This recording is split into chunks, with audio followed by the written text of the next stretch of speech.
Araw po sa ating lahat. Magandang umaga, hapon, tanghali at gabi mga kalingap. Okay na sa Dungsong-Sugun po mga kaibigan. Dito po meron ito For today's vlog mga pare, may panibagong YouTube channel na naman tayong i-review o i-feature walang iba kundi yung YouTube channel ng ama ng kalingap na si Idol Val Santos Matubang. So yung mapare ko to si Idol Val Santos Matubang ay meron siya may get 1 million subscribers, so deserve niya magkaroon ng million subscribers. So mas maganda kung umabot ng 10 million subscribers itong si Idol Val Santos Matubang upang mapalawak pa niya yung magandang layunin yung pagtulong sa mga kapos palad. So alam naman natin kung gaano kamabuting tao ito si Idol Val Santos Matubang. Ginawa kay YouTube channel on July 5, 2016. At may total video views na umabot sa 480,159,994. Dito sa video to mga pare ko ay ating alamin kung magkano na nga ba ang kanyang estimated YouTube sahod. Disclaimer, lahat na makikita yung amount dito o mababanggit ko amount dito ay pawang estimated po lamang gamit ang Social Blade. Ang Social Blade ay isang public website na kahit sino ay pwedeng tumingin dito at maaari nyo rin makita ang lahat ng mga estimated YouTube sahod ng mga vloggers or content creator. Layunin lamang ng video na to na makapagbigay ng inspirasyon sa mga taong makapanood nito, lalong-lalo na sa mga small YouTuber. So yung mapare ko ano pang hinintay natin, samahan nyo kung i-review natin ang status ng YouTube channel ng ama ng kalingap na si Idol Val Santos Matubang. So yun mga pare ko, dito tayo ngayon sa official YouTube channel ni Idol Val Santos Matubang dito sa Social Blade. So mayroon na siyang 7,981 uploads na video. At yung kanyang subscribers ay umabot na sa may get 1 million subscribers. So deserve ni Idol Val Santos Matubang na magkaroon siya ng maraming subscribers sa kanyang YouTube channel.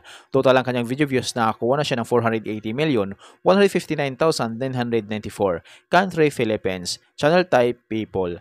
Ginawa kay YouTube channel on July 5, 2016. Nakakuha siya ng 10,000 subscribers. Tumas ito ng 0.0% kumpara sa nakalipas na 30 days. At dito sa kanyang video views na nakakuha siya may get 4.4 million. Tumas ito ng 5.2% kumpara sa nakalipas na 30 days.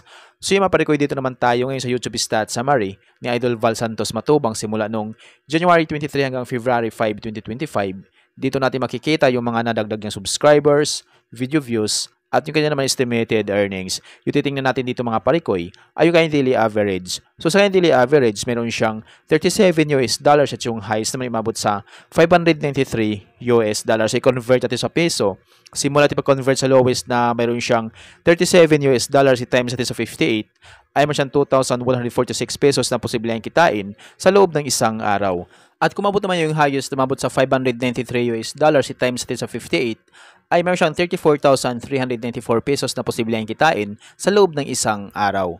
So yung mga parikoy dito naman tayo ngayon sa kanyang estimated monthly earnings. So disclaimer po lamang mga parikoy, ang video na ito ay layunin lamang na makapagbigay ng inspirasyon sa mga taong makapanood nito, lalong-lalo na sa mga small YouTuber. Lahat na makikita yung amount dito o mababanggit ko amount dito ay pawang estimated po lamang gamit ang Social Blade.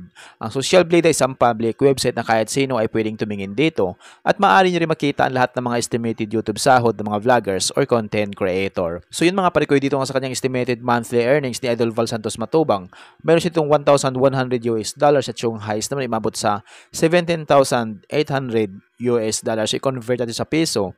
Simula natin pag-convert sa lowest na mayroon siyang $1,100 i-times natin sa 58 ay meron siyang 63,800 pesos na posible ang kitain sa loob ng isang buwan. At kung mabot naman yung highest na mabot sa $17,800 i-times natin sa 58 ay meron siya may get 1 million na posible ang kitain sa loob ng isang buwan. So yung maparik itong highest ni Idol Val Santos Matubang na maabot sa 1 million, so hindi ito maabot ni Idol Val Santos Matubang. Sumabot lamang ito kapag once lahat ng mga viewers niya ay hindi nag-i-escape ng ads. So bihira lang yung mga viewers na hindi nag-i-escape ng ads.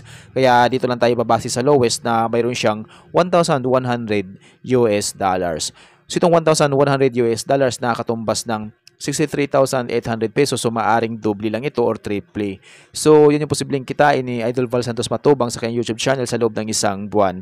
Pero maaaring magbabago pa ito mga parikoy, depende sa dami ng views na makukuha ni Idol Val Santos Matubang. So dahil ang sahod ng mga vloggers or content creator, nakadepende sa dami ng views, hindi sa dami ng subscribers. At laking tulong din yung mga viewers na hindi nag-i-escape ng ads. So kapag once na hindi pa nag-i-escape ng ads, medyo lalaki ang YouTube sahod ng mga iniidolo nating vlogger. Kaya hanggat maaari huwag po tayo mag-skip ng ads dito sa kay Idol Val Santos Matubang. So sa ganung paraan medyo lalaki yung kanyang YouTube sahod.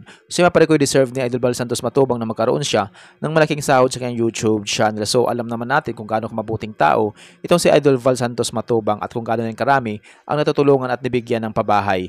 Kaya deserve niya magkaroon ng million subscribers at malaking sahod sa kanyang YouTube channel.